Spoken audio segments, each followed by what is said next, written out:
Opa, opa, opa, isso aqui é urgente. A temperatura da crise entre Brasil e Estados Unidos acabou de subir. Vamos começar com isso aqui, ó. Mas o tamanho, Moisés, do problema e do impacto a gente teria que trabalhar, presidente Lula, num outro momento, com mais calma, talvez até no próximo mandato, que Vossa Excelência possa concorrer. Sobre a perda de patentes no julgamento no Supremo Tribunal Militar.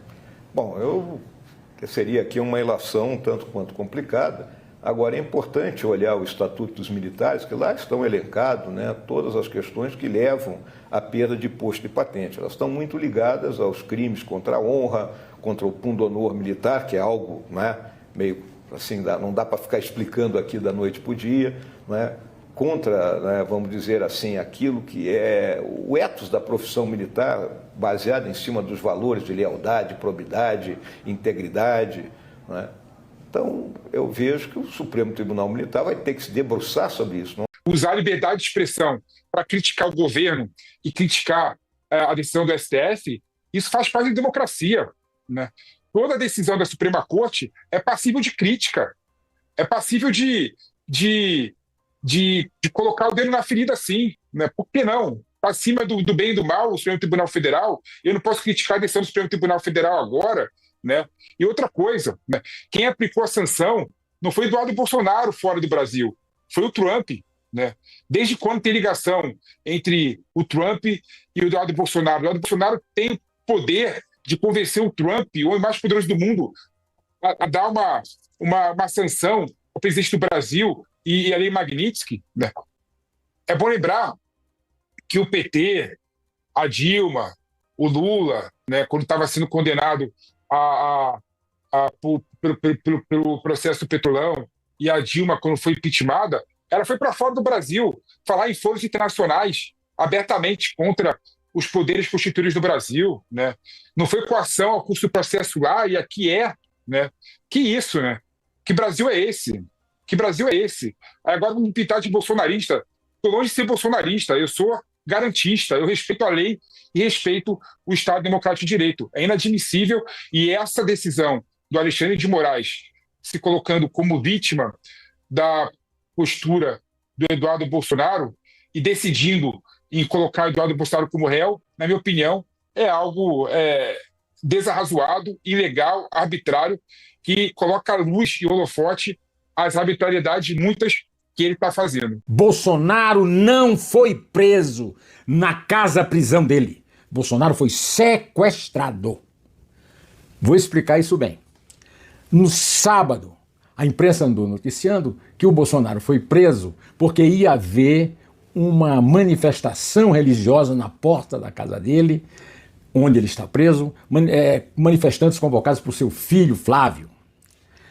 Depois o noticiário foi mudando, porque no meio da explicação dessa prisão feita por quem mandou fazê-la, o ministro Alexandre de Moraes, havia uma história do rompimento da tornozeleira. Bom, a tornozeleira tem um anel que fica na perna. A tornozeleira que o Bolsonaro confessou que teria esquentado para tentar ver como funcionava era a outra parte. Quer dizer, ele não se livraria É uma coisa estúpida, mas digamos que foi uma coisa estúpida. Agora, como é que essa fuga seria feita se foi feita a coisa toda na tornozeleira no sábado de madrugada e a manifestação religiosa no sábado à noite? E mais, depois disso tudo, a notícia foi transformada completamente. No sábado, quando aconteceu a prisão, eu fiz aqui o comentário, eu citei como uma das razões a fuga de Alexandre Ramagem, ex-diretor da Polícia Federal, que essa sim saiu por um avião de carreira de um aeroporto. E nenhum brasileiro consegue sair do aeroporto sem passar pela Polícia Federal. Havia agentes policiais quando ele saiu. Chegou nos Estados Unidos, não foi recebido pela multidão, foi recebido pelo governo americano. Aí o que é que acontece? Não tem nada a ver, ninguém nem nas 217 páginas de explicação da prisão não fala em Ramagem. A prisão foi um sequestro, porque ela se baseia numa vingança pela fuga inexplicável do Ramagem. E não há agentes da Polícia Federal cercando o apartamento, a casa onde o Bolsonaro está em prisão domiciliar, estava em prisão domiciliar.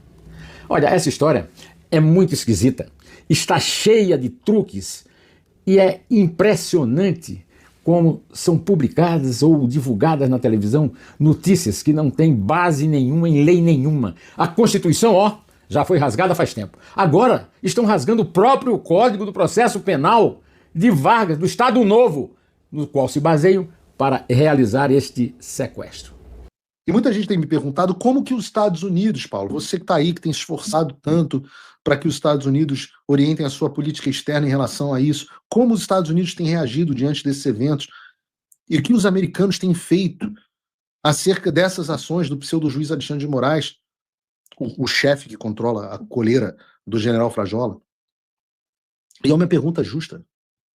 E eu pretendi abordar até essa questão no programa de ontem. Falei que nós veríamos algo acontecer, joguei a dica para vocês, e normalmente, como eu não faço tic-tac à toa, quando eu jogo uma dica, esperem que ela vai acontecer. E aconteceu de forma muito rápida, e acabou publicada pelo próprio Metrópolis, com a seguinte notícia: o governo Trump alerta a Coca-Cola após o patrocínio a evento com Alexandre de Moraes. E eu vou ler na íntegra essa reportagem do Metrópolis. Diz o seguinte: o patrocínio da Coca-Cola a um evento que teve o ministro Alexandre de Moraes como palestrante virou pauta do governo dos Estados Unidos. A questão passou a ser discutida internamente porque o presidente dos Estados Unidos, Donald Trump, decidiu sancionar o magistrado com a Lei Magnitsky em julho desse ano. Neste mês de novembro, a Coca-Cola patrocinou o 26º Congresso Nacional do Ministério Público, que contou com Moraes como um dos oradores de destaque. A edição, que ocorreu em Brasília entre os dias 11 e 14, teve como tema o MP do futuro, democrático, resolutivo e inovador. Os ingressos variaram entre R$ 820 e R$ 1.020. A coluna do Metrópolis apurou que um representante do alto escalão do Departamento de Estado ligou diretamente para um executivo da Coca-Cola nos Estados Unidos para abordar o assunto. Em tom de alerta, o oficial da gestão Trump reprovou explicitamente o patrocínio concedido pela empresa. Integrantes da Casa Branca sustentam que companhias que tenham negócios no país não podem patrocinar eventos que deem visibilidade a alvos da Lei Magnitsky, diz o Metrópolis. O caso da Coca-Cola gerou mais repercussão por se tratar de uma multinacional com sede nos Estados Unidos, mas também houve um incômodo com os seguintes patrocínios: PicPay, Banco do Brasil, Caixa Econômica Federal e Febraban, a federação que representa as instituições bancárias brasileiras. Um integrante do Departamento de Estado afirmou à coluna que as pessoas e companhias que, abre aspas, prestam ajuda com apoio financeiro a qualquer pessoa designada com a Lei Magnitsky podem estar sujeitas ao risco de sanções. Questionado sobre as empresas específicas citadas, esse mesmo integrante do governo Trump reforçou que os Estados Unidos não divulgam antecipadamente sanções ou medidas de fiscalização.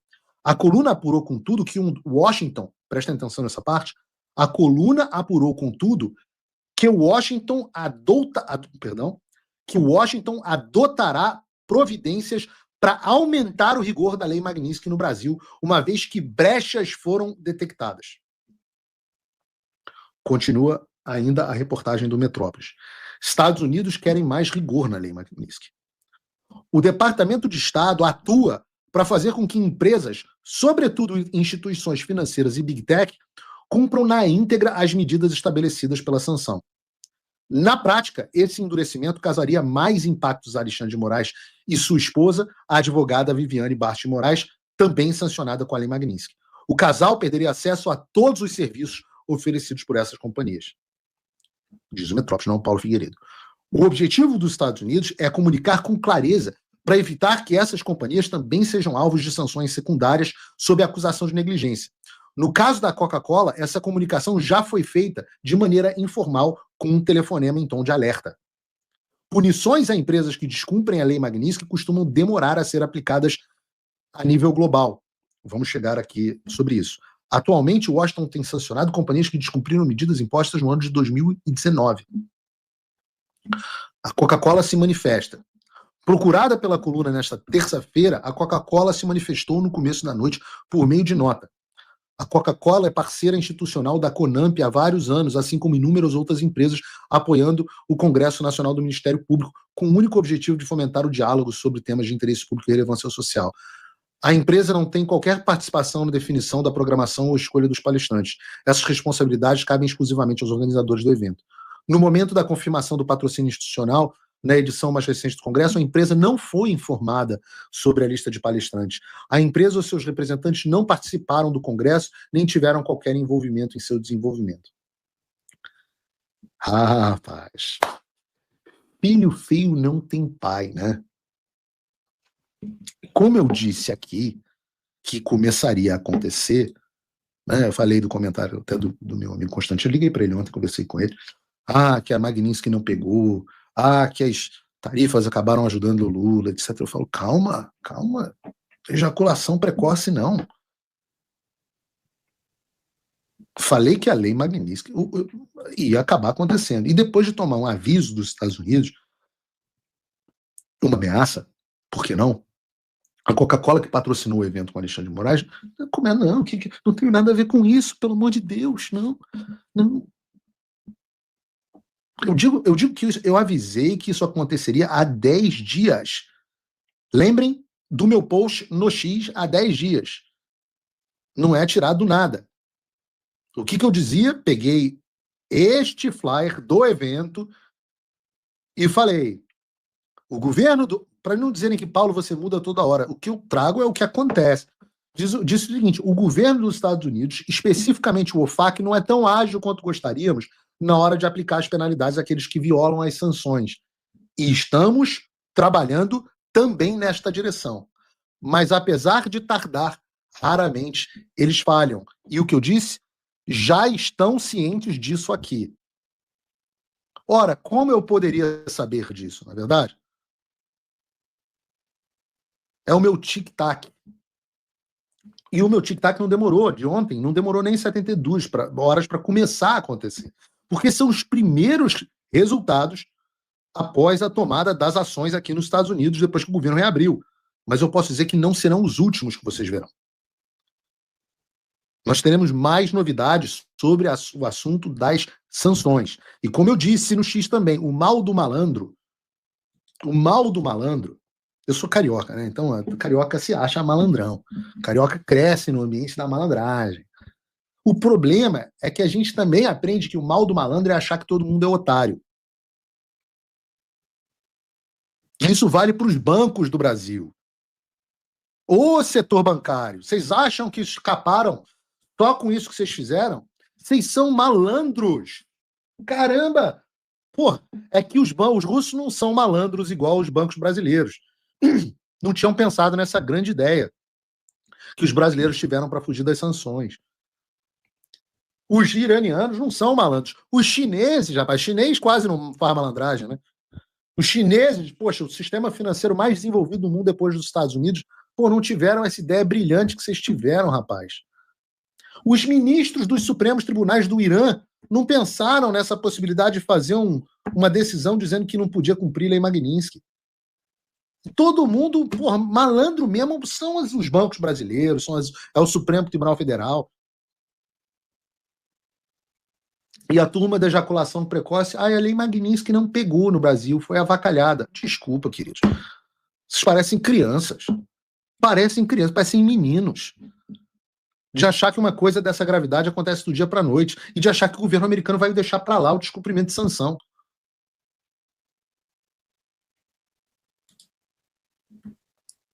E enquanto essas... o problema da criança é que eu tenho 2 filhas razoavelmente pequenas, de 9, 10 anos. Elas vão tocando, estão até aqui hoje de férias. Vão tocando os aralhos, vão fazendo cagada e acham que eu não estou percebendo. Aí quando eu chego, fica todo mundo branco. E parece isso. Parece que as crianças, depois que os avisos dos Estados Unidos começaram, que eles vão fiscalizar e estão fiscalizando o descumprimento das sanções, eu acho que as crianças em Brasília também começaram a ficar animadas. Eu não sei se vocês tiveram, eu tenho uns fetiches meio exóticos, e eu tive o fetiche hoje de olhar a agenda do Gabriel Galípolo, presidente do Banco Central. E achei que a agenda dele hoje, por uma coincidência, estava muito interessante. Das 9 às 10 da manhã, hoje, o Galípolo encontrou com o Gabriel Escobar, o embaixador interino. Não é embaixador interino, isso é bobagem da agenda do Galípolo. Ele é o oficial mais graduado da diplomacia americana no Brasil. Ele é o encarregado de negócios da embaixada americana. Também encontrou Luke Durkin e Norman Galimba, assessores econômicos da Embaixada dos Estados Unidos, no edifício sede do Banco Central em Brasília, para tratar de assuntos institucionais. A agenda dele, vocês estão olhando aí na tela. Das 10 às 11, ele tinha uma audiência com o Bernard Mensah, presidente do Bank of America e membro do Comitê Executivo Global, Ricardo Diniz, Chairman Eduardo Alcalay, CEO do Brasil, e Augusto Urmeneta, que é o presidente da América Latina, do Bank of America, também para tratar de assuntos institucionais.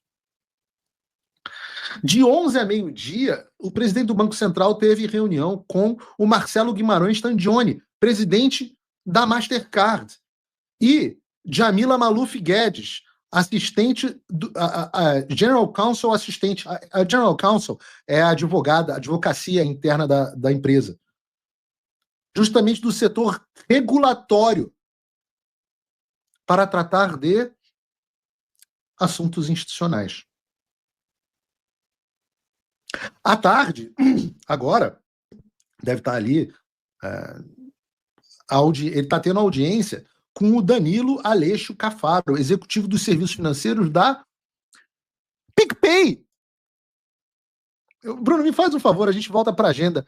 Abre de novo aquele meu tweet que a gente acabou de mostrar, que tem o banner do evento do Alexandre de Moraes. Esse aí. Deixa eu ver se você aí na tela tá vendo que um círculo tá na Coca-Cola, etc. O outro círculo, eu não consigo ler, vocês me digam aqui no chat. O outro círculo tá... Qual é o nome da empresa, hein? Do entorno? Botem aí no chat para mim. Por um acaso é PicPay? Essa mesma PicPay que agora o diretor de serviços financeiros, Thiago Daniel, e o diretor jurídico, José Antônio Batista Costa, o presidente do conselho, João André Calvino Marques Pereira, executivo de riscos. Vocês estão no Banco Central de Brasília agora, em reunião, coincidentemente nessa agenda bacana, com o presidente do Banco Central? Pô, achei que não tem nada. Também, deixa eu ver qual é o assunto. Assuntos institucionais. Tem também reunião com o Thiago Rodrigues Cavalcante, presidente da Associação Nacional dos Analistas do Banco Central do Brasil.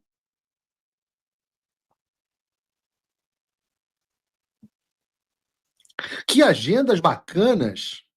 Então, Galípolo abre o dia com reuniões com representantes do governo Trump, depois bancos americanos, empresas americanas de cartão de crédito, todos que são obrigados a seguir as sanções dos Estados Unidos, que agora estão sendo fiscalizadas. E aí o PicPay, o outro patrocinador do evento com Alexandre de Moraes. Que dia cheio, Galípolo. Será que é muito ousado da minha parte imaginar que as coisas têm ligação? Será que o mercado financeiro deveria estar prestando atenção? Cadê a turma que disse que ninguém ligava para as sanções? Que as sanções... Lei Magnitsky não pegou no Brasil. Cadê? Meus amigos, fogo no parquinho. É claro que eles não vão fazer para você, não vão deixar claro para você. E eu digo, calma que vocês vão sentar no colinho do papai ainda. Antes de aplicar sanções a novos indivíduos, nós vamos garantir que as sanções ao Alexandre, Viviane, Barça de Moraes Advogados, Instituto Lex, estejam assim nos cascos, totalmente aplicadas. Não vai ficar pedra sobre pedra. Aí, depois que a cabeça metafórica dos sancionados estiver colocada no espeto na porta do castelo, aí a gente parte para as próximas sanções. Ontem, processo encerrado. Talvez ainda não devesse ser encerrado, e vamos falar sobre isso mais tarde. Mas eu falei que eu queria falar do Lula, né? E não é isso aqui ainda não, sobre a cela aberta. Moraes cita a prisão de Lula para manter Bolsonaro na PF. Ó, como ele é bonzinho. Enfim, ele citou a prisão de Lula em 2018, ao determinar que Bolsonaro cumpra sua pena na superintendência da PF em Brasília. Na decisão que determinou a condenação definitiva de Bolsonaro, o magistrado afirma que o ex-presidente deve permanecer na sala de Estado-Maior do prédio da PF na capital, ou seja, em Brasília. Aí a Sarita respondeu essa matéria da Folha de São Paulo. Mais uma vez ela, obrigado, Sarita. O comentário é muitíssimo bom. Ela falou o seguinte, né? Peraí, irmão, as coisas são diferentes, né? Não, o precedente do Lula, calma. No caso do Lula, a cela ficava aberta e ele recebia visitas conjuntas de parentes, de políticos, religiosos, tudo como se fosse um comitê de campanha. Lula também tinha direito à academia, vigília, acampamento, né, a favor dele, sem que isso fosse criminalizado, e até o carcereiro dele era lulista e ganhou cargo no seu governo. Não me vê querer comparar as situações porque são totalmente diferentes. E aqui a gente fala e mostra, né? Por isso que a Sarita tá aqui, porque ela também, ela fala e ela prova. Colocou ali, ó. Matéria do El País, de 2018, com cela aberta e reuniões diárias, a campanha de Lula é desenhada na prisão. O ex-presidente improvisa um gabinete para receber visitas rotineiras de advogados e líderes religiosos, gera fatos políticos e não deixa o PT sair do noticiário. Aí vocês vão ver a diferença do Lula e como a esquerda trata o Lula, porque o Centrão já está fazendo contra Bolsonaro. O Centrão quer que Bolsonaro saia do noticiário. A cela do prisioneiro mais famoso do Brasil costuma ficar aberta para os guardas. É mais fácil deixá-la assim e trancá-la somente de noite e finais de semana, para que diariamente flua a carreata de advogados, senadores, bispos, netos, etc., que já é rotina, no quarto andar da sede da Polícia Federal em Curitiba. Todas as pessoas têm algo a falar com o preso Lula, ex-presidente e político mais popular da história recente do Brasil. Sentados na mesa retangular da cela que Lula transformou em seu novo escritório, cada um traz suas notícias. Uns para controle sobre recursos da condenação de 12 anos, enfim, outros da eleição presidencial de outubro, em que Lula é desde quarta candidato e também favorito com sobras nas pesquisas, e outros sobre a batalha jurídica que significará fazer campanha da prisão, em um país onde a lei jurídica não permite que um condenado em segunda instância como ele seja candidato. Aí vem Ciro Nogueira, grande aliado. O primeiro critério absolutamente excludente do nosso apoio a presidente em 26 é se comprometer a conceder indulto e perdão ao presidente Bolsonaro, extensivo aos que participaram das depredações de 8 de janeiro, direto e reto. Bom, o indulto, já ficou claro que o Supremo faz o que quiser. Bolsonaro, com toda a sua boa vontade de bater de frente, viu o indulto do Daniel Silveira ser jogado no lixo. Então não me vem com esse papinho de indulto. Não me vem com esse papo de indulto. Aí o Max fala, canalha, você não fala de anistia, você não assinou impeachment de Moraes, você não fala que Bolsonaro deveria ser libertado, continua querendo fazer as pessoas de idiota. O papel dele é levar votos da direita para o centrão. Tem que ser muito psicopata para utilizar a tortura de uma pessoa inocente com fins eleitorais. Aí começaram a ser algumas matérias sobre anistia. A meu ver, sendo bem realista, não me aparentam muito positivas. Inimigo do PT, Hugo Mota consulta ministros do Supremo sobre anistia. Mota não é inimigo do PT. Saiu a nota que o Mota se desentendeu com Lindbergh. Só. Com Lula, tá ótimo, maravilhoso, não mudou nada. Eu sei que na segunda-feira o Mota já começou a rodada com o ministro do Supremo. Agora rompido com o PT, não, com Lindbergh. Mota considera colocar o tema em pauta, mas quer construir um consenso para evitar atritos com o Supremo e com o Senado, sobretudo para não correr o risco da casa vizinha rejeitar a proposta e expor os deputados a um desgaste político. Aí ele conversou com o grande Gilmar Mendes, Dom Pedro III e Flávio Dino. O relator Plano da Força também foi convocado a desembarcar em Brasília. Há duas leituras sobre o momento. A primeira é que Davi Alcolumbre poderia receber os votos contra Jorge Messias para o Supremo em troca de pautar a anistia. A Alcolumbre não pensa em outra coisa, além de pôr a derrota ao Lula, já que ele queria o Pacheco na vaga. Lula tem dito que se for derrotado não indicará Pacheco. Nessa queda de braços, cada um usa as armas que tem. Lula, a PF, Alcolumbre os votos. Baita arma, né? Usar PF contra políticos. A segunda interpretação é que o clima político está demasiadamente conturbado com a prisão antecipada de Bolsonaro. O acordo para a votação prevê a redução de pena dos presos no 8 de janeiro. Uma anistia está descartada. O ministro do Supremo disse à coluna, veja só, que o problema é que com os ânimos acirrados, os consensos até são construídos antes da votação, mas depois cada um volta ao seu discurso eleitoral. Então não dá para confiar nos acordos. Vai vendo. Aí, sai uma na sequência. Agora de madrugada. Vocês estavam dormindo, 5h30 da manhã. Centrão quer bolsonaristas na cadeirinha até acordo por dosimetria. Não é coleira, cadeira. Lideranças do Centrão, e eu tenho mais informações sobre isso, avisaram caciques bolsonaristas que Mota só pretende pautar o pele da dosimetria quando houver acordo para reduzir as penas sem incluir anistia. Sem anistia. Tem que ter certeza que não vai ter anistia. A estratégia de Mota, dizem parlamentares de partidos de centro, será deixar bolsonaristas na cadeirinha, ou seja, de castigo, por pelo menos mais uma semana, enquanto Bolsonaro segue cumprindo pena na superintendência da PF. Segundo aliados, Mota sabe que, independente do texto, ele será criticado pela esquerda. Assim, ele quer ter a certeza que a direita, que também não será queimado pela direita por pautar um texto de interesse bolsonarista. Na terça, Mota se reuniu com lideranças do Centrão para debater o assunto. Ele também recebeu o relator, o Paulinho da Força, e o Rogério Marinho. Segundo fontes, Flávio Bolsonaro também esteve na reunião. E antes de falar mais, só veja isso. Senadores vê o Alcolumbre mais aberto a anistia por causa de Messias. É o mesmo papo. Antes, lembram caciques do PL, Alcolumbre é uma das principais barreiras. O Alcolumbre aceitava apenas discutir a dosimetria, sem abrir espaço para anistia. Agora a situação pode ter dado uma virada, crê em bolsonaristas, ou seja, não saiu nenhuma matéria real por parte da imprensa, de algum colunista que apurou com o Alcolumbre ou com algum membro do Centrão e que percebeu alguma mudança real no Alcolumbre em relação a isso. São percepções da própria direita. Aí agora é aquele momento assim, que eu faço em pouquíssimas vezes ao longo dos vídeos, que é o seguinte: isso não dá para provar para vocês. Mas ao longo aí do dia de ontem, eu fui conversar com a classe política, né, para ouvir. E aí? Qual é de mesmo aí de vocês?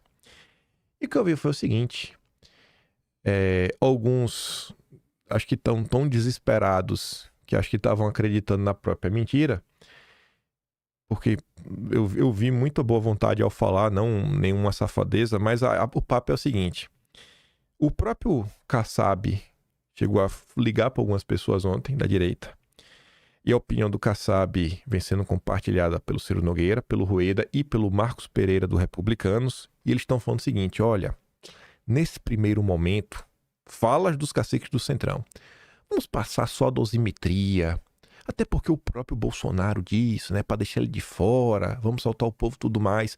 E aí depois disso, né, e desse processo, como as coisas forem indo, e o Kassab até defendeu no telefone para algumas pessoas ontem, isso aconteceu, aí se falarem que é mentira, eu vou ter que expor algumas coisas.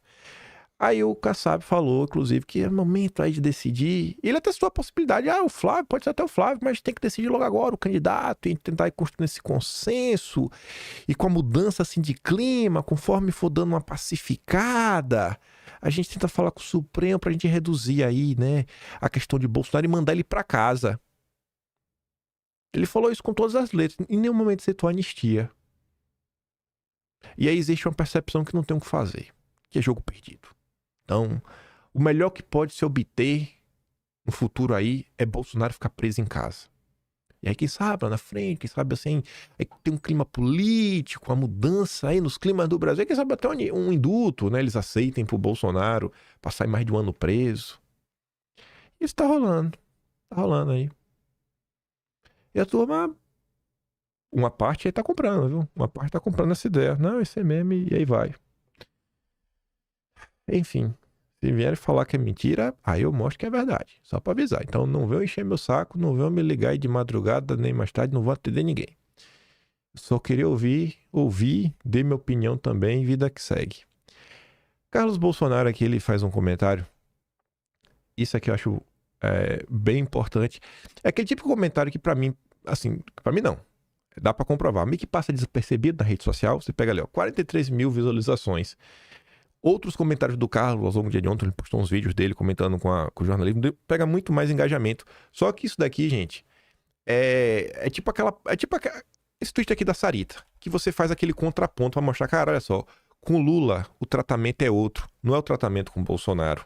A gente pode chegar e falar, olha só o que estão fazendo, a gente vai denunciar, né? Você pega seu amigo que tá disposto a ouvir e fala, cara, tu não tá vendo um absurdo? Estão criminalizando o direito a culto de vigília. Aí o cara fala, mas como assim, etc, tudo mais. Se você fala isso, é uma coisa. Se você fala isso e ainda mostra pra pessoa onde na Constituição está assegurado o direito das pessoas se reunirem para professar sua fé, óbvio que o peso disso é maior. E o Carlos se deu ao trabalho disso e colocou ali, ó, alguns artigos da Constituição de 88 que asseguram liberdade religiosa, liberdade de reunião, associação e liberdade de pensamento e expressão de forma clara e objetiva. Primeiro, liberdade religiosa. Artigo 5º, parágrafo 6. É inviolável acho que é inciso 6, na verdade. É inviolável a liberdade de inviolável a liberdade de consciência e de crença, sendo assegurado o livre exercício dos cultos religiosos. E garantindo a forma de lei a proteção aos locais de culto, suas liturgias. Artigo 5, inciso 8º. Ninguém será privado de direitos por motivo de crença religiosa ou de convicção filosófica ou política. Aí 2. Liberdade de reunião e agrupamento de pessoas. Artigo 5º, inciso 16º. Todos podem se reunir-se pacificamente sem armas em locais abertos ao público, independentemente de autorização. Não tem que pedir... Não, posso fazer aqui uma vigília? Não precisa pedir, irmão. Terceiro, liberdade de pensamento e expressão. Ele coloca ali mais 3, né? Artigo 5º, inciso 4º, é livre a manifestação do pensamento, sendo vedado o anonimato. Artigo 5º, inciso 9º, é livre a expressão da atividade intelectual, artística, científica e de comunicação, independentemente de censura ou licença. Artigo 220. A manifestação do pensamento, a criação, a expressão e a informação sob qualquer forma, processo ou veículo não sofrerão qualquer restrição. Compartilhe, pois criminalização da liberdade segue caminhando a passos largos. Eu também não coloquei isso aqui à toa, porque eu quero falar ainda da questão do Flávio. Só que antes, veja só, a Globo é o maior jornal do país, de circulação, o Globo. A Miriam Leitão, a gente não suporta ela, por quê? Porque é uma lacradora que só fala bobagem, é ainda assim uma pessoa de garbo e elegância, não trabalha apenas na Globo, também está na Academia Brasileira de Letras. Não me pergunte por quê. Então assim, uma pessoa de extrema importância usando o jornal mais importante do país para falar o ostracismo de Bolsonaro. Olha só, o ostracismo significa que a pessoa está esquecida, está no limbo. Ninguém mais se preocupa com ela. Quando o jornal mais importante do país está falando sobre uma pessoa, essa pessoa está no ostracismo? Eu acho que não. O ostracismo é que a gente nem consegue lembrar. Então, assim, é paradoxal isso daqui. Não faz nenhum sentido. A Thalita até fala assim, ó, ostracismo, Miriam, nem você acredita no que você escreve. A força de Bolsonaro é tão grande que é o único a pautar a mídia. Tire Bolsonaro da equação, vocês não têm nada para falar. A força de Bolsonaro é tão grande que todos disputam seu capital político, coisa que nenhum governador democrático ou político no Brasil possui. Esse aqui saiu quase no final da noite de ontem, botei aqui só para mostrar que já virou festa, né? Luciano Huck ainda não descarta a presidência e Angélica diz como a primeira-dama deve viajar. Mas vamos por que interessa.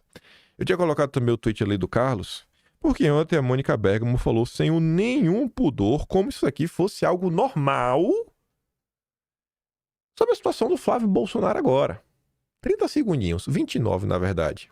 O tom do chamamento dele para essa vigília foi entendido como afronta ao judiciário pelo Alexandre de Moraes. Todo esse chamamento foi entendido. Cara, não é para ser entendido. As coisas são ou não são. São ou não são. Não tem afronta, não tem nada. E se for um afronta, se ele entendeu, o problema dele. Como o Carlos acabou de mostrar, a Constituição assegura isso. Como a gente mostrou ontem e anteontem, ou foi ontem e anteontem, as vigílias do Lula, ninguém falou nada. E foram várias, né? Várias vigílias pro Lula. Mas vamos continuar. Né? E Flávio entrou na mira do Alexandre. Quem entra na mira do Alexandre não tem vida fácil, né, Megali? Então, na decisão do sábado, o Alexandre de Moraes chegou a chamar as atitudes do Flávio de patéticas, né? E disse que a vigília pretendia reeditar os acampamentos golpistas para causar um caos social no Brasil. Quem entra na mira do Alexandre não tem vida fácil. Mas como assim você entra na mira de pessoas? Tá entendendo como é o Brasil? Acho que você já entendeu há muito tempo, né? Mas vamos seguir. Aí, enquanto Flávio entra na mira e não vai ter vida fácil, a turminha do Centrão segue com o pé no acelerador. Mais e mais notas, né? Ontem estava ali o Lauro Jardim logo cedo, Tarcísio e seu vice preferido para a corrida presidencial. Quem? Romeu Zema. Aliados de Bolsonaro veem favoritismo de Tarcísio após prisão preventiva do ex-presidente. Falou econômico. A da Frente comentou até no vídeo ontem, Centrão vê nova janela para a chapa presidencial com apoio de Bolsonaro, mas sem Bolsonaros. E uma da Sadir. Aliados vêm presente para adversários e Centrão amplia pressão por chapa de direita sem nomes da família. Aí o Vinícius fala assim, né? Centrão tem vergonha para colocar os nomes das fontes das afirmações nas matérias, mas não tem vergonha de fazer campanha para exclusão de qualquer Bolsonaro para a corrida eleitoral. Querem, a todo custo, aplicar um Dallagnol nos bolsonaristas. Aí veja. Essa aqui já é boa. Ó. Pegar aqui a caneta, né? Eu vou botar aqui, ó. Letra E de esquerda. Né? Aí você tem aqui o C de centro e você tem aqui o D da direita. Eu coloquei inclusive as posições. Direita, esquerda, centro. Não é difícil de entender. Então, quem é de direita, é de direita. O centrão é o quê? O centrão é centro. O centrão é aqui. Aí a Vera Rosa, que é a jornalista que publicou pela primeira vez em setembro de 2019 uma matéria falando sobre o gabinete do ódio. Ela é a mãe da criança. Centrão, sim, centro, quer que Bolsonaro indique logo o sucessor para 2026 e pare de derreter a imagem da direita. Mas peraí, o que é que o Centrão tem a ver com a direita? Eu não tô entendendo isso. Por que o Centrão está tão preocupado com a direita? Se está preocupado com a direita, avança com a anistia. O projeto de anistia virou palavra de ordem, desbotada, e inscrição em camisetas que encalharam. Mas o partido do grupo conservador defende a candidatura de Tarcísio para enfrentar Lula. Tá? Quem são essas pessoas? O maior parte do grupo. Que grupo? Esse grupo tem quantas pessoas? São afirmações impossíveis de serem provadas. Maior parte do grupo. Você não tem como provar isso. Você não tem como provar que é a maior parte. Você não sabe nem quem é um grupo. Você não faz a mínima ideia quem é esse grupo. O que é o grupo conservador? Quem que faz parte dele? O Centrão faz parte desse grupo? Quem está derretendo a direita é Bolsonaro e quem está preocupado com a imagem da direita é o Centrão. Isso faz sentido na cabeça de vocês? Aí veio a Ana Flor.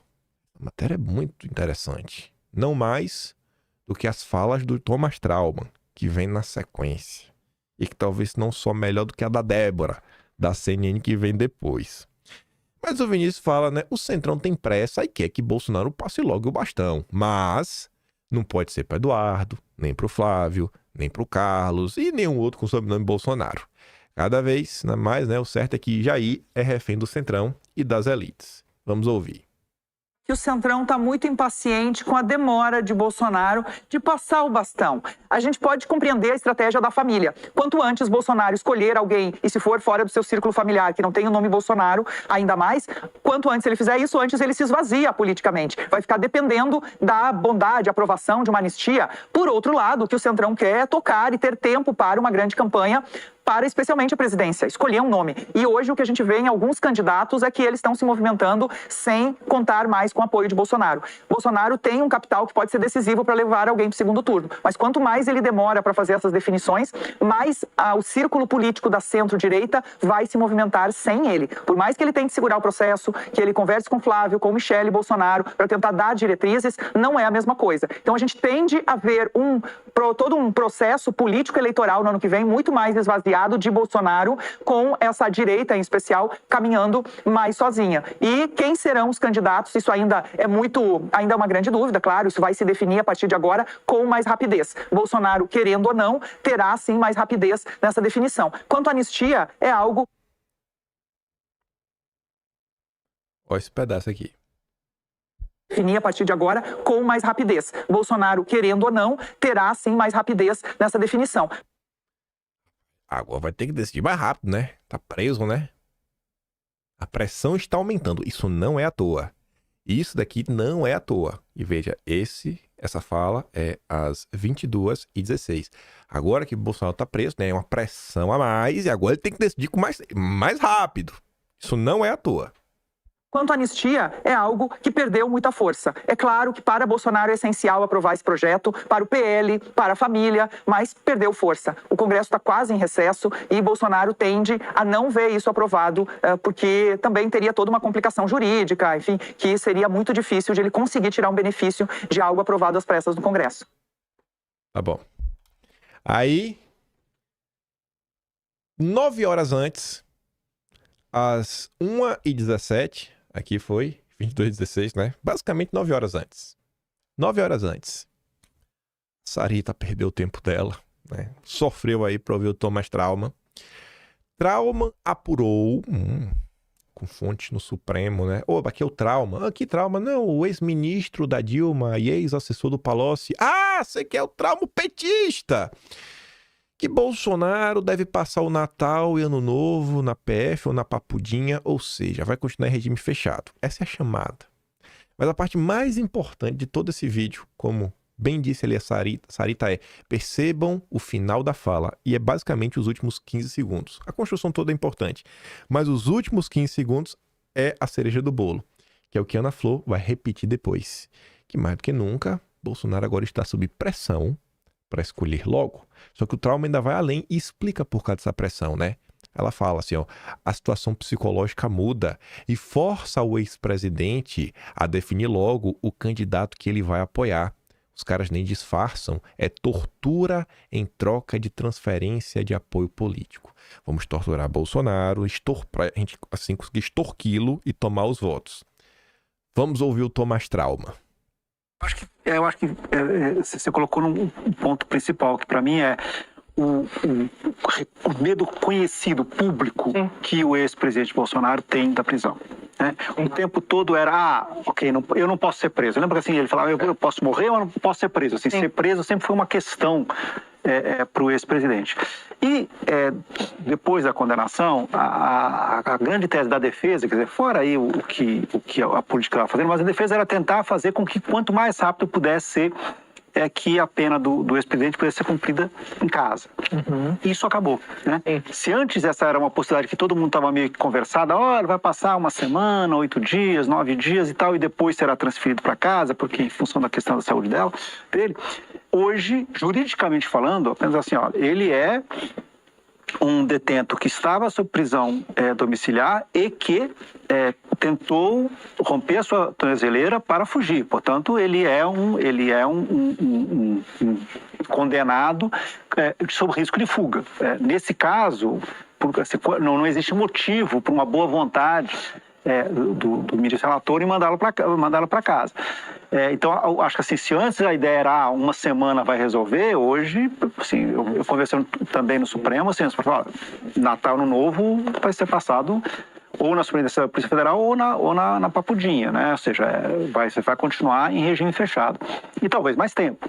Então, eu acho que isso também cria na família Bolsonaro uma sensação de desespero, quer dizer, ou seja, a sensação de que eles não vão ter mais acesso tão simples ao ex-presidente como eles tinham antes, que antes os filhos podiam ir a qualquer momento conversar com o pai. O fato de que agora tudo é outra circunstância. Não estão mais na casa do ex-presidente do Jardim Botânico em Brasília. Eles estão agora na Polícia Federal. Tem horário, o tempo é contado, não pode ir, né? Hoje foi um filho, depois entrou o outro. Ou seja, as questões, assim, muda o cronograma. Muda mesmo, né? Porque com o Lula era cela aberta, era festa da fruta. Com o Bolsonaro é tudo contadinho, um de cada vez. Você tá vendo a diferença, né?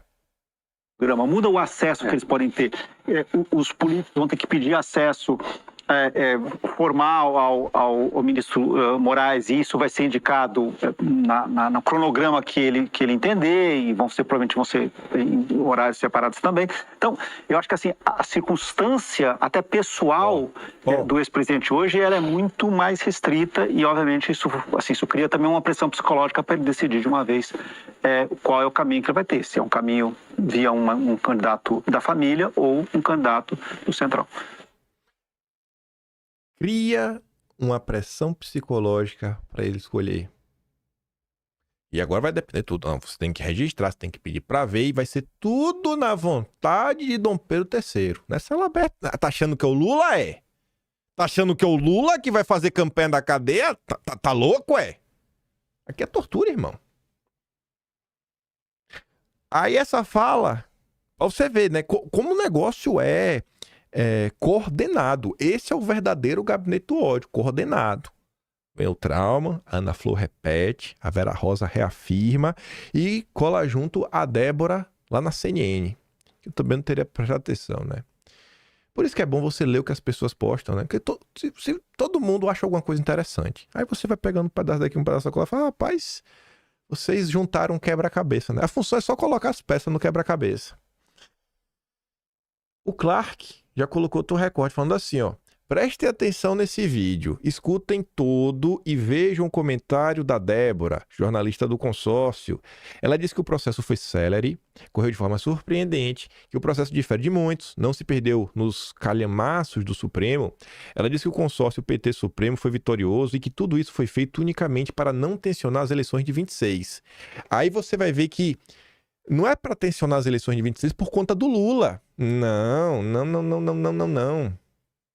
Eu não vou nem terminar de ler. Aí você junta o fato que vai ser o Dom Pedro III, que vai escolher quem vai e quem não vai ver Bolsonaro, a pressão para ele passar o bastão, o Centrão falando que Bolsonaro tem que parar de derreter a direita e apontar logo o sucessor, todos os dias dessa semana sem parar.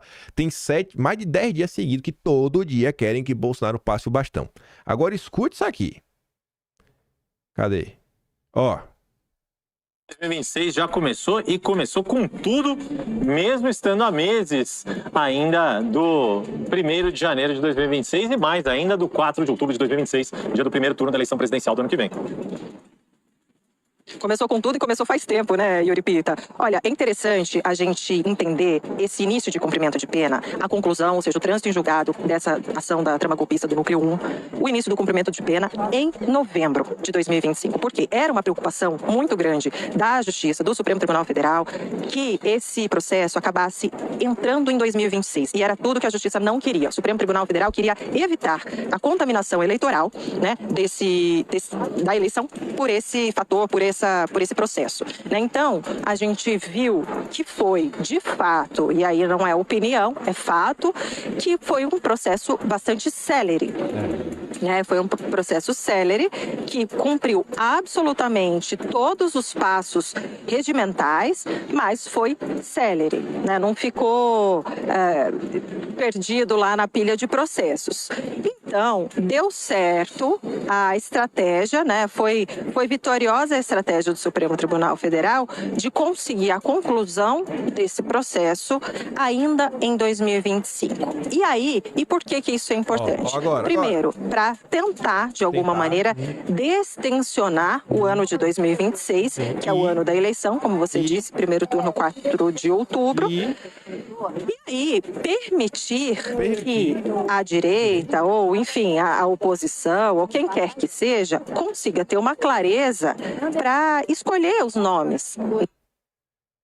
O Supremo precisou terminar o quanto antes, que é para ajudar a direita. Obrigado, Xandão! Meu Deus, o Xandão está ajudando a direita. O Tarcísio, né? Tarcísio. Cadeirudo. Rapaz, velho. Prenderam o Bolsonaro, cadeirudo, pra forçarem te escolher, cara. Tu não tem vergonha na cara, não? Aí tu vai ficar reafirmando que tu não é candidato, né? Mas toda hora que tu pega o microfone, tu se lança candidato. Ah, meu Deus do céu, viu? A gente tá aqui com alto e bom som. Bota aqui, ó, os últimos 15 segundos de novo, ó. Meu falando, é pra ajudar a direita a poder escolher o novo candidato. Vamos meter o Jair na cadeia. Com pressa. Que é pra direita, a direita. Quem direita? É Ciro Nogueira, Kassab, tudo mais. É extorsão completa do Bolsonaro. O final de novo. Eita, ou enfim, a oposição, ou quem quer que seja, no turno 4 de outubro, e aí permitir que a direita, ou enfim, a oposição, ou quem quer que seja, consiga ter uma clareza para escolher os nomes. Maravilhoso. Maravilhoso. Vocês sabiam disso? O Supremo fez tudo isso daí. Tudo que o Supremo fez foi para ajudar a direita. Nos ajudar a nos livrarmos de Bolsonaro e poder escolher o Tarcísio. Enfim. Aí com o processo ao fim, começou a terminar aí, né, o cumprimento de penas. Ramagem, sabidamente, não tá no Brasil, né? Não ficou para ver. Moraes determina que Câmara seja comunicada da perda de mandato do Ramagem. Quer que decrete por ofício. Perdeu o Playboy. Moraes manda a Polícia Federal tomar providências para extradição de Ramagem. Esse é o preço aí que a Ramagem está pagando. Por outro lado, Heleno e Paulo Sérgio são presos, vão para as celas do Exército. O Garnier também foi preso. Tá de militar, né, da Força em Brasília. A Treta colocou ali um compilado, né? Dentro da pena de Bolsonaro, Braga Neto, Heleno, Paulo Sérgio, Garnier, Bolsonaro, São Torres, Ramagem. Aí ela fala, tá satisfeito, Mourão? Tu que ajudou aí os golpistas, né? Em 2022, no golpe contra Bolsonaro. Mas eu falei pra você que ele ia falar sobre Exército e Marinha. Por quê, né? Veja aqui o seu... Eu só sei de recorte pra dar play. Mas escute isso aqui. Ele foi levado para um lugar aqui, para uma unidade militar chamada Estação de Rádio da Marinha, que fica aqui em Santa Maria, uma localidade do Distrito Federal. Isso mostra um pouco dessa postura entre as duas forças. A Marinha tentou, ao máximo, como disse, que até agora não se manifestou, não deve se manifestar sobre a prisão do seu ex-comandante. Isso, segundo eu pude apurar com alguns militares aqui, para tentar entender essa diferença de postura, é que o Exército adotou, segundo eu pude apurar, uma postura de a própria força cuidar dos seus generais, enquanto a Marinha adotou uma postura, também segundo eu pude apurar na análise de alguns oficiais, adotou uma postura, a Marinha, de não prender o seu ex-comandante, apenas acompanhar e deixar isso a cargo da Polícia Federal, dos civis. Então, isso é uma mudança aí de postura, uma diferença de postura entre as duas forças, lembrando que foram 3 generais condenados nessa trama golpista até agora e um integrante da Marinha. Lembrando que o então comandante Almir Garnier, então comandante da Marinha, segundo ficou colocado no processo, teria colocado as tropas da Marinha à disposição para um golpe de Estado. Essas foram as informações e é por isso que o ex-comandante acabou condenado a 24 anos de prisão. A Edson coloca, né? O Exército participa da prisão dos seus generais. A Marinha se recusa a prender o seu ex-comandante. E apesar que a força do Exército foi aquela que sempre atraiu mais admiração. Eu só fui mudar minha percepção sobre isso depois de muito tempo e de descobrir muitas coisas. Quando você olha para o Brasil em termos históricos, a Marinha sempre foi a força mais próxima do povo e sempre foi a força mais antissistema. A força mais sistema era a aeronáutica, que não é tão nova assim em comparação às outras, né? E o Exército, a cúpula, sempre foi sistema. Inclusive participa aí de todos os golpes de Estado. Então você vê que tem coisas que realmente fazem parte da história do país, estão realmente no DNA dessas forças. Quiser realmente contar com alguém aí para alguma coisa, ou pelo menos procurar onde, sabe,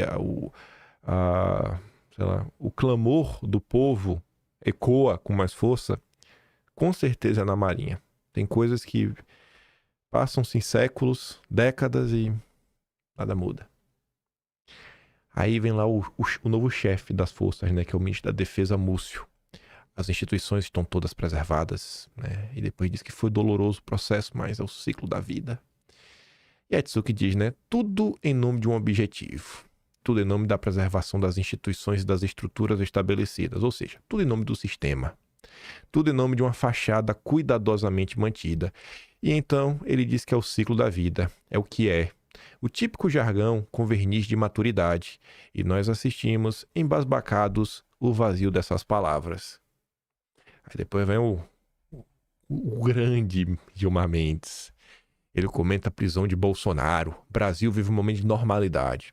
Super normal, ministro. Super normal Brasil. É tão normal que você vê, né? O Supremo declara fim de processo. Aí o Marcília comenta, urgente. Moraes comete mais uma ilegalidade. Embora ainda caibam recursos, inclusive embargos infringentes, ele certifica o trânsito em julgado. A decisão que determinava o cumprimento da prisão de Bolsonaro em sala da PF tinha validade apenas até a decretação do trânsito. Agora, com a certificação precipitada, caberá ao próprio Moraes decidir novamente se a prisão definitiva será cumprida em presídio ou na PF regime domiciliar. Aí você fala, mas será mesmo que ele está errado em terminar o processo e já mandar, ainda que tenha, né, embargos infringentes? Não devia esperar os embargos? Pois, temos aqui Augusto de Arruda Botelho. A Sarita tá demais. De novo a Sarita. Se eu fosse ministro do Supremo, esperaria o prazo dos embargos infringentes, mesmo entendendo que não são cabíveis pela jurisprudência atual, e só depois declararia o trânsito em julgado. Mas eu não sou ministro do Supremo, né? Ou seja, até a esquerda reconhece que até o último momento o processo foi marcado por atropelos. O processo foi marcado por atropelos até o último momento. Esse é o Brasil. Do Lula, né? Do regime. Mas vamos lá que não tem muito mais coisa. Meu Deus do céu, temos que acelerar. Acho que nem vai dar para comentar sobre tudo. Mas, enfim, né? Toda a turma aí sendo perseguida. E sempre disseram que uma das bases do governo, né, da direita, era o agro. O agro. Cadê o agro? FPA. Reunião almoço. Ontem o agro estava discutindo plano clima, marco temporal e balanço da COP30. A Renato fala, né? A FPA virou isso. Reunião de almoço para debater plano clima, COP e todo o kit de aprovação de Davos, né? A turma do Klaus Schwab, enquanto o país vive a maior crise institucional em décadas. O líder político da direita está preso, a anistia é jogada de lado, e a relação com os Estados Unidos, tão preservada por eles, pode voltar a escalar depois da prisão de Bolsonaro. E a maior bancada do Congresso segue ocupada discutindo o balanço de conferência internacional. É realmente essa entidade que representa o agro na Câmara? Aí vem o Alan. Hoje tá cheio de recorte. Veja o recado do Alan. Reduz de palavrão. O palavrão tá liberado. Ah, mas vamos segurar um pouco. Ó, eu quero dizer uma coisa pra vocês políticos. O povo não vai à rua se vocês não estiverem dispostos a perder o cargo de vocês. Ponto final. Isso. Vou repetir. O povo não irá às ruas se vocês não estiverem dispostos a perder o carguinho de vocês. Isso. Porque o povo tá cagando pro cargo de vocês. Eles já perceberam que vocês não conseguem fazer nada como políticos. Isso. Só que vocês têm um alcance maior do que o seu José que tá lá, no Cabo Sul, no Nova Iguaçu ou no Maranhão. Você, político do seu estado, o povo sabe que você tem mais força para gritar. As pessoas estão em casa com o coração apertado porque eles sabem que a voz deles não chega no vizinho. Tem milhões de pessoas no Brasil hoje dobrando o joelho falando, Senhor, me dá força porque eu não sei o que fazer. Você, político, se você continuar querendo manter o seu carguinho, você vai perdê-lo, porque esse caminho é um caminho sem volta. O povo vai sofrer cada vez mais, e você não será diferente do povo, você vai sofrer também. Na hora que os tiranos, Alexandre de Moraes e o esquema STF, PT, Centrão, passarem um trator para ferrar todo mundo, vocês não vão se livrar. O povo vai cobrar de vocês com cada vez mais intrepidez, ou seja, o povo será cada vez mais firme. E não adianta expulsar gente de direita dos grupos não, tá, Nicolas? Eita. Não adianta expulsar as pessoas dos grupos que estão pedindo para vocês fazerem alguma coisa. Eita. Vem cá. Só vou fazer uma pergunta, viu? Eu podia falar que foi o Dom Lancelotti que foi expulso? Eita, eu não falei nada! Eu não falei nada. Eu cheguei ao tempo do eu falei, rapaz, tu foi expulso de novo, bicho. Ele falou, como é que tu sabe? Eu falei, rapaz, fofoca chega, né? Ah, rapaz, expulsaram o Dom Lancelotti, velho. E o pior, Dom Lancelotti, ele foi perseguido porque o grupinho do churrasqueiro do Landro Ruschel, com Constantino, Paula Schmidt, Flávio Morgenstern, Flávio Godo das pessoas, a galera achou que os vazamentos daquele grupo, onde eles orquestravam os ataques contra mim, eles acharam no primeiro momento que foi a Paula Schmidt. Ela falou, não, escreve aqui que eu não te vazei nada. Eu falei, não, mas tu não vazou nada. Aí eles acharam assim, não, o Tom gostar do Kim, então deve ser o Tom. Aí eles excluíram o Tom, achando que era o Dom que vazava informação pra mim. Essa é a direita. Eu fiquei maravilhado com esse vídeo, sabe? Porque eu falei, nossa, eu não vou ficar mostrando mensagem privada. Aí você conta a história. Você fala, não, tem ali os grupinhos, etc, tudo mais, né? Maravilhoso. Maravilhoso. Essa é a direita, gente. Essa é a direita. Você não gosta dos bastidores da direita? Chuta o pau da barraca, Alan. Vem, Alan. Senta aqui comigo, vamos dividir a direita. Porque parece que só eu divido, né? Só eu falo coisas incômodas que acontecem nesse país. Eita. Já sei que a galera vai chorar, gritar com isso daqui. Sei que eu recebi foi um monte de print ontem, gravação de tela, discussão. Se vocês, e o motivo... Oh, meu Deus do céu. Mas vamos deixar aqui o Alan continuar. Eu tô colocando aqui pra vocês que vocês fiquem sabendo. A galera tá expulsando dos grupos quem tá falando ali, ó. Vamos ser mais firmes. Se vocês continuarem querendo manter seus carguinhos... Tarcísio, não adianta você fingir que você tá querendo ajudar o Bolsonaro pra preparar sua candidatura, não, Tarcísio. A galera não é burra. Ou vocês vão esquecer as eleições e lutar pela anistia, ou o povo vai saber cada vez mais quem são vocês. Porque eu vou denunciar um por um aqui. Não adianta vir me xingar. Não adianta. Eu vou denunciar um por um aqui. Então, concordo com o Sebastião sobre a questão da guerra, da greve geral, mas acho utópico. Só que o povo precisa ver, por parte dos políticos, um compromisso mais sério. Na vigília do Flávio Bolsonaro, o Marcel Van Hatten, desculpa, Marcel Van Hatten, comparar com prostituta. O Marcel Van Hatten estava na vigília com o Flávio, e onde estavam os outros deputados de direita? Pois é. Onde estavam os outros senadores de direita? Qual era a urgência que esse pessoal tinha que não podia pegar um avião e ir lá participar dessa vigília junto com o Flávio Bolsonaro? Você acha que o povo é bobo? Hã? O que é isso aí? O que é isso aí que entrou? Eu nem esperei o Alan expor. Eu tô expondo, Alan. Tô expondo aí, irmão. Se quiser me chamar, Alan, pra gente chutar o pau da barraca, agora só me chama pra chutar o pau da barraca. Não me chama pra ser polido, não, que eu já perdi a paciência, né, com as cadelinhas do Deltan. Eu já perdi a paciência. Aí o Alan também tinha comentado antes, não foi esse vídeo, não, foi outro, né? Alan dos Santos dispara contra aliados de Bolsonaro. É uma matéria. O governo de Santa Catarina está publicando sobre futebol. Os senadores deixaram Flávio na vigília. Os deputados federais estão preocupados com eleições. O povo segue o dia a dia com as mesmas raras exceções de sempre. É basicamente o que ele falou nesse vídeo, mas que foi antes. Só que ela também falou o seguinte: não adianta esperar dos Estados Unidos o que nem mesmo a galera quer fazer. O que custa para tudo exigir anistia geral? Porque às vezes o pessoal fica achando que não, o Trump vai resolver tudo sozinho. Assim, cara, tudo foi colocado na mesa, né? Como que foi colocado na mesa? Vocês fizeram o quê? Aí por que eu fiz de colocar essa matéria, né? Que tá aquela fala aí. Não, cara, vai ficar só esperando os Estados Unidos resolver tudo. Tudo. Pronto. Lá vem o ilustre Rodrigo Constantino, a lenda das análises. Vê só. Então não dá pra negar Não dá que pra até negar. aqui esse troço todo foi um tiro no pé pra direita. A gente precisa concordar que a questão das tarifas foi um tiro no pé, sim. Porque serviu pro Lula bancar o defensor da soberania do Brasil, que negocia duro com o presidente dos Estados Unidos e que conseguiu resultados. Essa é a narrativa do PT e essa é a percepção de muito eleitor que vai se informar sobre esse assunto, ligando ali rapidinho na Globo News, alguma coisa. Então não dá pra negar. Tá, então não é todo mundo. É do eleitor do PT e a galera que se forma na Globo News. Tá, e o restante da população? Cara, é aquela super análise, né? Rasa igual um pires. Não pode nem botar muita que esparrama. O governo americano começou com remoção de vistos. Tarifaço. Depois veio a Magnitsky. Depois tiveram mais vistos. Depois, Magnitsky na mulher de Moraes. Manifestações públicas. O ponto aqui, sabe, é como se fosse, sei lá, remédio. A diferença entre, sei lá, remédio e veneno é a dose. O que é que foi feito com tudo isso que foi colocado na mesa? O que é que foi feito, Constantino? O que é que foi feito? Aí eu voto no Alan, né? Não adianta esperar, pô.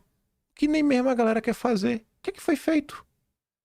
Você aí, um grande defensor do Partido Novo, tá com a coleirinha do Deltan no pescoço, chega a estar vermelho. Você ficou passando o pano. Romeu Zema atacando Eduardo.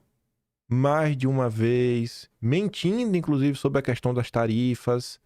Toda a turminha do Partido Novo ficou de difamação. Você falou o quê? Nada. As pessoas da direita Vocês lembram, gente? É porque vocês esquecem, não tem memória. Mas vocês lembram que a gente ficou cobrando desde antes de Eduardo ser capa da Veja, que foi antes da questão do visto e tudo mais, cobrando assim, porque já estavam tendo algumas ações, algumas reuniões, algumas coisas que acho que valiam dar destaque e ninguém compartilhava, nem o Eduardo. E a gente criticando, cara, não vai ter um compartilhamento?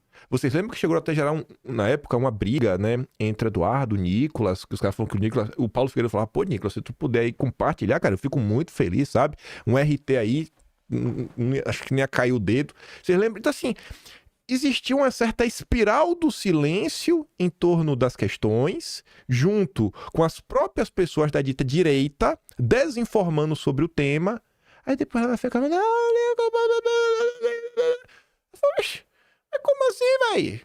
Como assim, irmão? Vai colocar a culpa na vítima? Tá maluco? Fora que as tarifas, Eduardo não pediu em nenhum momento. Não pediu em nenhum momento. Então até isso daí, assim, se não foi pedido do Eduardo nem do Paulo Figueiredo, agora se você acha que foi um pedido deles e eles estão mentindo, você deveria falar isso, né?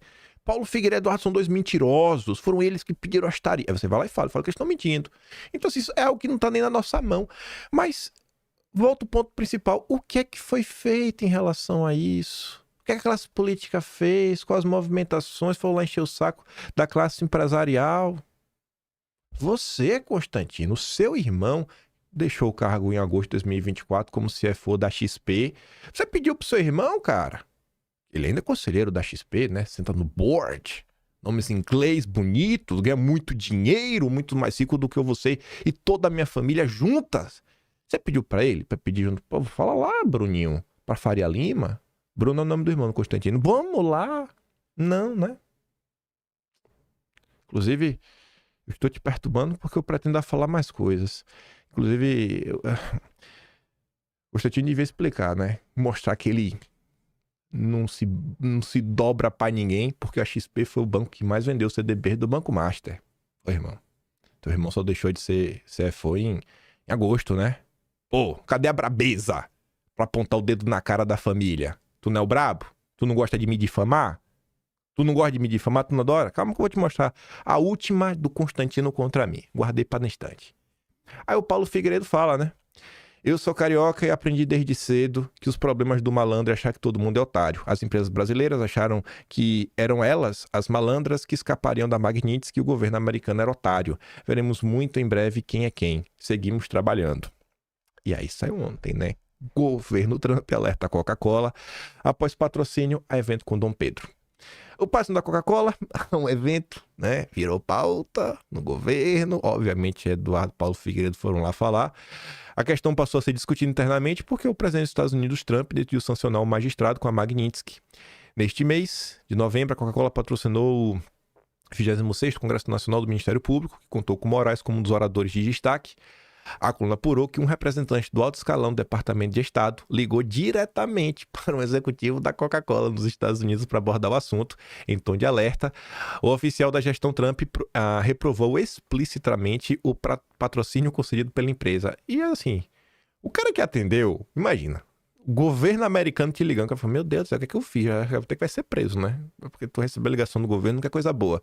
Aí falou assim, irmão, lá no Brasil, não tá de brincadeira, mano. Pô, tô aqui, 1001 problemas. A porcaria da filial brasileira tá me arrojando pepino. Vixe, a comida de rabo de cima pra baixo vai vir com força.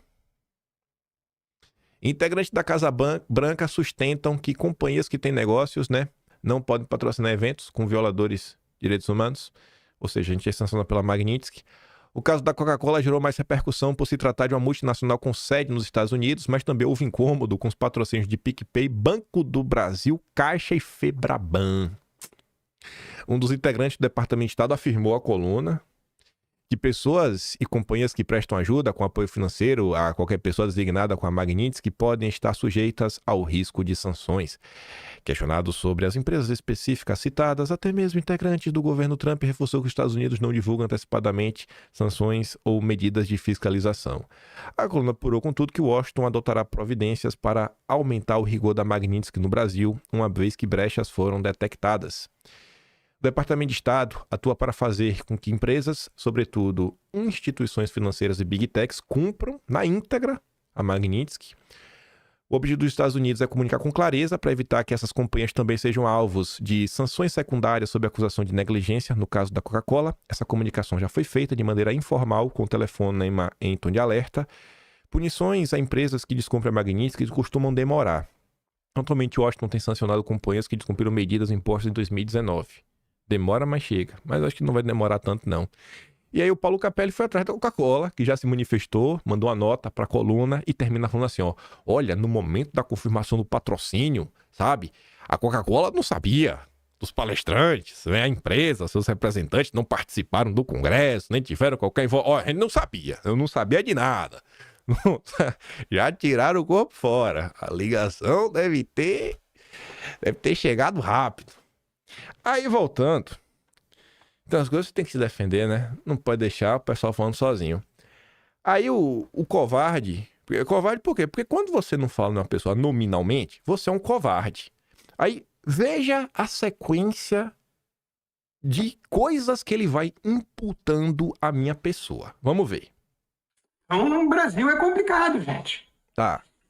O Brasil teve um despertar para defesa da liberdade, do patriotismo e tudo...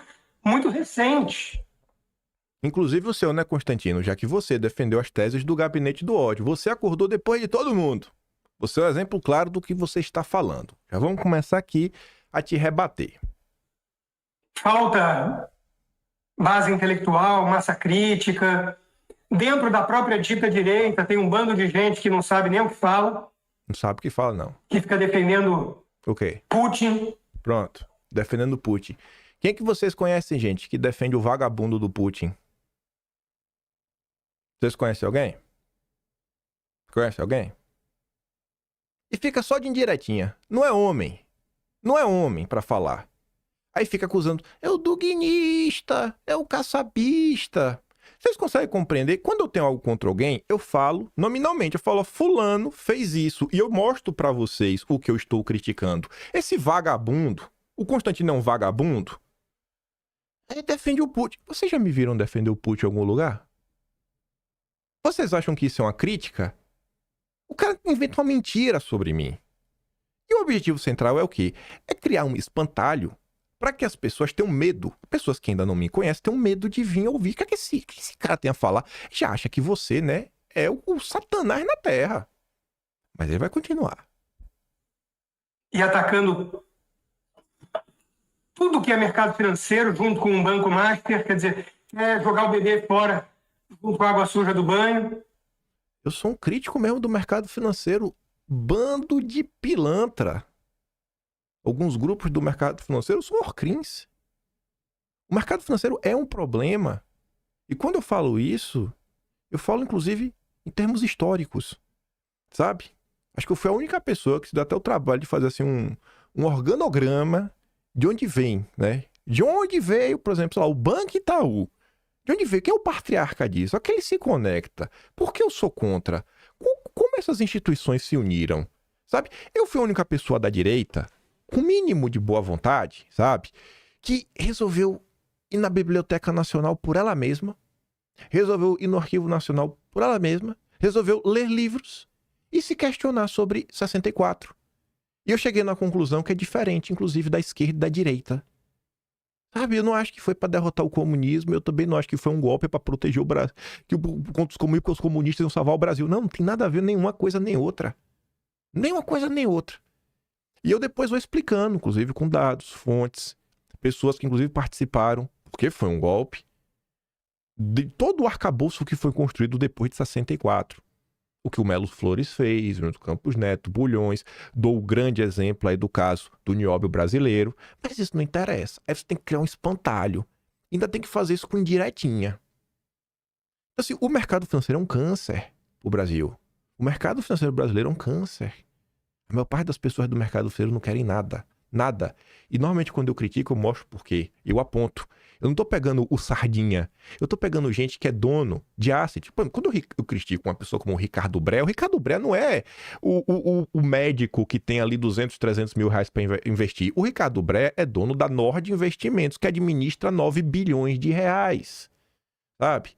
Quando eu critico lá...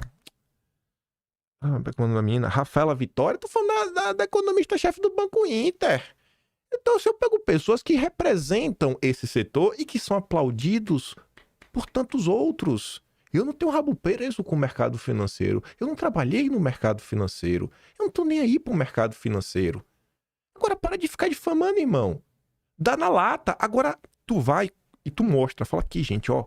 Quando ele defendeu Putin, quando ele foi caçabista... Você não gosta de falar que eu sou caçabista também? Aí, mas vamos continuar. São nacionalistas que preferem o Aldo Rebelo ao Partido Novo. O Partido Novo não é nacionalista. O nacionalismo é um problema. O Felipe Dávila já falou isso mais de uma vez. Eu não sou nacionalista, gosto do Aldo Rebelo. Qual a ideia do Aldo Rebelo em termos de nacionalismo eu vim aqui apresentar? Eu vim defender o Quinto Movimento, que é o livro do Aldo Rebelo? Não. São coisas pontuais. Normalmente falas do Aldo Rebelo contra o regime, contra Alexandre de Moraes. O nacionalismo que eu acredito é do Enéas. Esse eu já trouxe muito material. Está no Atlas para provar. Inclusive tudo que eu falo está no Atlas. Eu acredito na ideia nacionalista econômica do Alexander Hamilton, pai fundador do país que você mora. Mas você é um imbecil que não sabe disso também. Você é um fracassado na vida. Esse nacionalismo eu acredito. Eu acredito no nacionalismo também do Olavo de Carvalho, que eu também já trouxe e também está registrado nos Atlas. Inclusive, vários Atlas vão ter capítulos soberanistas versus liberais, onde eu abordo sobre isso. Eu acredito muito também no nacionalismo do próprio governo americano, representado pelo Trump, né? Dessa direita americana. Abordei bastante a questão do Projeto 2025, do próprio consenso hamiltoniano que até a Foreign Affairs abordou. Eu acredito nesse caminho. Não é no caminho do Aldo Rebelo. De onde você tirou isso? Então, assim, é mais uma acusação, mais uma difamação de gente vagabunda. Mas ele vai continuar. Ruim ou disputa eleitoral. Recebe para isso é... Eita, quase saiu, véio. Quase saiu. Recebe para isso. Prova que eu recebo alguma coisa, seu vagabundo. Você que recebe, que fica aí mendigando, Pix, Superchat, caralho a 4, vendendo curso, sabe? Quem recebe é você que fica aí. Não vem me acusar do que você faz, não.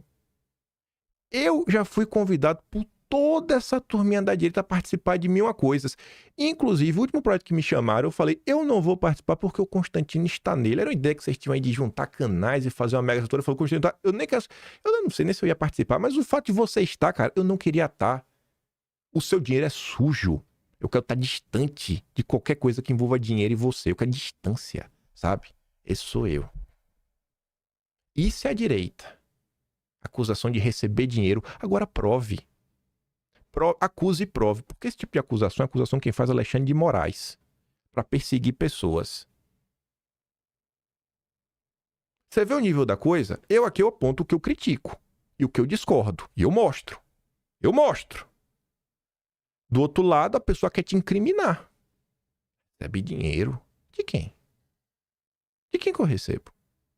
Prova aí, cara. Prova que eu recebo dinheiro de alguém. São analistas que nem criticam o Alexandre de Moraes. Não. Critica não. Critica não. Todos esses atlas aí é o quê? Tudo da Vaza Toga registrado. A única pessoa, assim, enquanto, Constantino, você apoiava o regime, enquanto você apoiava a censura e perseguição, porque você apoiou a tese do gabinete do ódio mais de uma vez, os filhos de Bolsonaro, enquanto você fazia isso, eu já estava do outro lado. Enquanto você era amiguinho até a turma da MBL, eu já estava do outro lado. Enquanto você fica aí lacrando na internet, a única pessoa, eu desafio a procurar uma outra pessoa que fez uma linha do tempo de quando começam as acusações contra a direita até a primeira decisão judicial. Eu. E como que chega o material para a primeira decisão judicial, que é a primeira grande busca e apreensão do Moraes em 27 de maio de 2020. Quem fez fui eu. Nenhuma outra pessoa fez. Então, assim, é mentira atrás de mentira. Não é uma crítica pontual, não é questão de... Esse cara não para, é um mentiroso compulsivo. Como os bastiões da direita. Sendo que hoje a principal causa que temos é a ditadura de toga. É. Quem vai nos salvar dela? Eu confesso que eu não sei. Pois é, mas eu ainda vou te responder mais. Porque você acha ruim as críticas aos liberais. Pois bem, né? Vitor Garcia é um garoto do mercado, tá lá. Hoje, conversando com um amigo ex-bolsonarista, chegou à conclusão definitiva. A criptonita do bolsonarismo é a leitura. Eu não conheço uma única pessoa que começou a ler livros e continuou na seita. A leitura desenvolve empatia, algo totalmente contrário aos pilares da seita.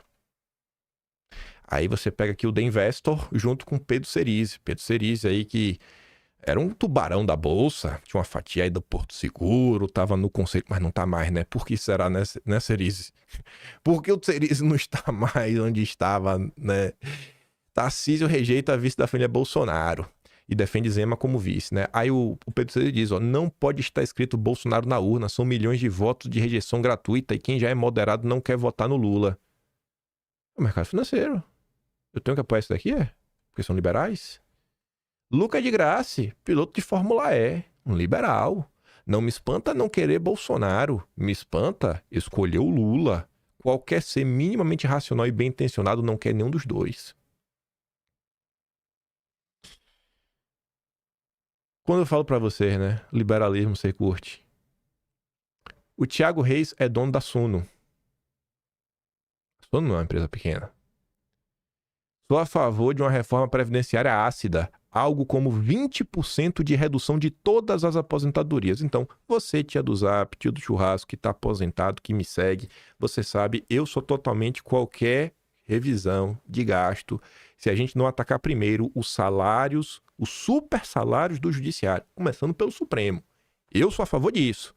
Os liberais querem retirar 20% da sua aposentadoria. A sua aposentadoria que já não está dando para você sobreviver, os liberais querem tirar. E quando eu falo que liberal quer matar pobre, ali ó, vem o Écio Costa. Não esqueça de incluir o BPC. O BPC é o benefício, não é o Bolsa Família, é pro cara que é doente. E quase um incapaz. Sabe? E para aquela família extremamente pobre que tem um velhinho, sabe? Que não dá, você ganha um salário mínimo extra. Olha de onde o liberal quer tirar dinheiro. Quer matar pobre. Mas não. Eu ataco a Faria Lima porque eu recebo dinheiro, segundo o Constantino. Então assim, ó, você que recebe BPC, você que é pobre lascado, eu tô do seu lado. Quem tá do lado dessa turma é o Constantino. Aí o Vinícius fala, né? Liberais. Deseja ajuste fiscal em cima dos velhinhos aposentados e dos mais vulneráveis, depende do BPC. Pesquisem se já propuseram ajuste em cima do super salário do judiciário. Aí vem o Luiz Felipe Dávila, do Partido Novo, que até hoje Constantino não explicou para o seu público a história do depoimento forjado.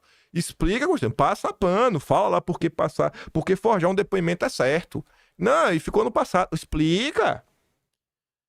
2 Brasis. Vê lá, Felipe Dávila.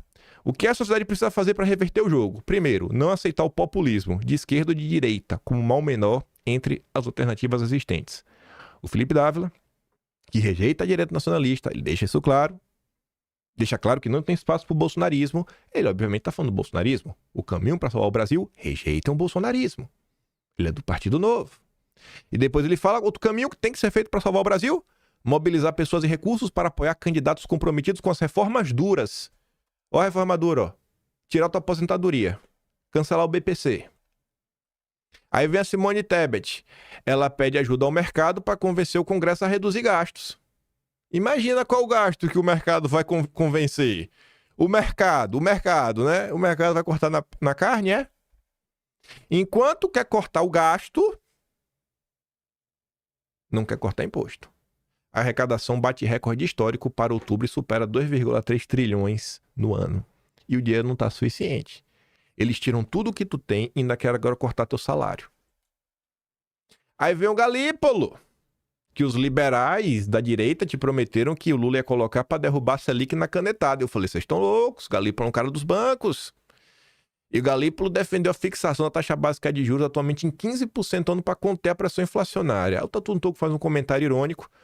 O modelo econômico adotado pelo governo Lula só dispõe da taxa de juros para reduzir a inflação. Só tem isso. Nem me vem com alguma outra alternativa. Só tem isso. Não questione. Galípolo, que foi indicado pelo Lula, é obrigado a manter os juros altos até a meta irrealizável se realizar. E a Febraban, que também está na mira do governo americano, elogia Galípolo. E parte do mercado vê estocado em Campos Neto. É um grande garoto. É o mercado financeiro. Procura alguém no mercado financeiro aí crítico do Galípolo. Galípolo tá segurando o Brasil, na marra. Aí você vê, né? Deixa eu ver. Vou dar pra isso aqui. O Paulo Nogueira Batista, que é um cara de esquerda, estava no banco do BRICS, o maior pacto comercial do mundo, que é o Acordo do Brasil, Mercosul e União Europeia. Desde quando também é documento? O pacto com a União Europeia é muito desfavorável a nós, como diversos analistas, inclusive eu, já demonstramos exaustivamente. Lula resolveu ser garoto propaganda de um acordo lesivo. Nem a esquerda mais aguenta o Lula. Aí a galera que mostra, né? 2002, ninguém é defensor do livre comércio como eu. O Lula realmente é defensor do livre comércio em termos internacionais, para multinacional, tudo mais, entrar no Brasil, fazer o que quiser, fazer a festa. O que Lula é contra é o livre comércio dentro do país. Dentro do país é cheio de regra. Dentro do país, você ajuda os amigos do rei. Mas lá fora, tanto faz. Pode quebrar o Brasil, pode quebrar as empresas brasileiras, né? O importante é mamar os gringos. E tem um vídeo ali do Lula, de 2009, atacando o protecionismo. Mas eu tenho que... nem baixei esse vídeo aqui. Tatu Ntoku postou, acho que fácil. Mas eu tenho que gostar do mercado. Eu tenho gostado do mercado. Se eu não gostar do mercado, se eu não comprar a narrativa Lula comunista for de São Paulo do jeito que é, sem questionar, aí o errado sou eu. Cadê? Bora, carrega aqui. Pera aí. Pronto, tá carregando. Calma. Lá vai. Cadê, rapaz? 20 horas atrás. Aqui. Ó. O protecionismo, ele pode parecer importante no começo, mas ao médio e longo prazo é um desastre para a economia mundial. Se cada um resolver construir um muro em torno de si, será um desastre para a economia mundial. Essa é uma coisa que todo mundo tem consciência. E, ao mesmo tempo, nós nos convencemos de que, quando os líderes políticos assumem a responsabilidade de decidir a rodada de Doha, é porque nós estamos dando um sinal: o comércio finalmente vai ser livre. Ou seja, eles começam a perceber de que o livre comércio é a única solução. A Alemanha diminuiu muitas exportações dela. Então não adianta tentar se auto-regular. Ou seja, é preciso que a gente libere o comércio para vender e comprar. Eu acho que essa foi uma vitória que talvez uma pessoa comum não tenha noção do significado dos líderes políticos assumirem, decidir o G8. Porque eu, nesses últimos 5 anos, ligava para o Bush pessoalmente, ligava para o Chirac pessoalmente, ligava... Enfim, você já entendeu aí já. Lula, entre discurso e prática, a prática do Lula Henrique Meirelles e Galípolo. Essa link é 15% e banco lucrando horrores. Para quase chegar ao fim, o Oliveira fala assim, ó, tem um tipinho nas redes sociais que alega que não é gado de nenhum dos dois lados, é o isentão. Até aqui tudo bem. Mas com a frequência, a pessoa ainda está obcecada com a piadinha de mau gosto do Bolsonaro em 2021 e nada diz sobre ter sido ameaçada com multa de 50 mil por dia por Moraes, caso entrasse aqui com VPN. Também não está preocupada que eu e o David Agape mostramos que houve prisão por opinião política no nosso país. O Ademir Domingos ficou preso preventivamente em 2023 e deve usar tornozeleira até hoje, porque tuitou contra Lula em 2018 e um funcionário do Moraes no TSE registrou uma certidão positiva, um fichamento ideológico. Bolsonaro perdeu as eleições, está preso, largue o osso e acorde para a realidade atual. Você não é melhor que os outros, você é gado do Moraes. E um exemplo que o gado do Moraes é esse aqui, ó, Felipe Moura Brasil. O Henrique ele recobra aqui, fala, Italio Moraes, ó, era uma vez um país que naturalizou relatos de chantagem de juiz da Suprema Corte com ameaça de avanço de investigações e processos pendentes contra deputados e senadores, caso abram impeachment contra um deles. Aí o Henrique fala assim, ó, era uma vez um jornalista chamado Felipe Moura Brasil que criou a mentira do gabinete do ódio e atuou ativamente na perseguição à direita. Agora ele finge indignação e demência como se ninguém soubesse do seu papel na escalada autoritária no Brasil. Jamais esqueceremos. Já esqueceu, mais ou menos, né? Sem querer ser chato. Mas eu acho que a gente tem que ser cri-cri até na hora da crítica, que é o seguinte. Eu falei pro Henrique, isso tá mais ou menos certo. Porque o Felipe realmente é um militante perseguidor, só que não foi ele que inventou a mentira do gabinete do ódio. A criação começa com a Vera Rosa do Estadão, setembro de 2019, acho que 26, não tô enganado, 16, sei lá. Felipe Moura Brasil foi o cara do Blogueiros de Crachá e peça-chave para direcionar a CPMI das fake news para cima da direita. Depois da matéria dela, que a CPI vai e começa a fazer os requerimentos para começar a lavar o pessoal que aparece nas matérias deles, depois mescla isso com o material que o Ayan já tinha publicado, o Frota leva, e também fala da galera do Twitter. Eu finalizo falando o seguinte, né? Temos que identificar direito os perseguidores, senão eles se vitimizam e pagam de vítimas. Até na hora de criticar um perseguidor, a gente tem que ter, sabe, jeitinho. Porque depois se vitima, eu não fiz, estão mentindo sobre mim. Não, eu sei muito bem o que você fez. Você fez isso daqui. Mas a crítica é bem pertinente, Henrique. Do ponto central da crítica, você tá certo. E a gente encerra o vídeo com essa. O ex-patrão do Felipe Moura Brasil, Mário Sabino, só nos resta rir da política brasileira. Bolsonaristas se aliam ao Alcolumbre para tentar assegurar a aprovação de Bessias para o Supremo. Só que o candidato de Alcolumbre é Pacheco, traidor do bolsonarismo, e o candidato de Moraes. Aí o Ricardo Rigo responde assim, ó. Se o bolsonarismo tivesse força, nenhum dos dois passaria.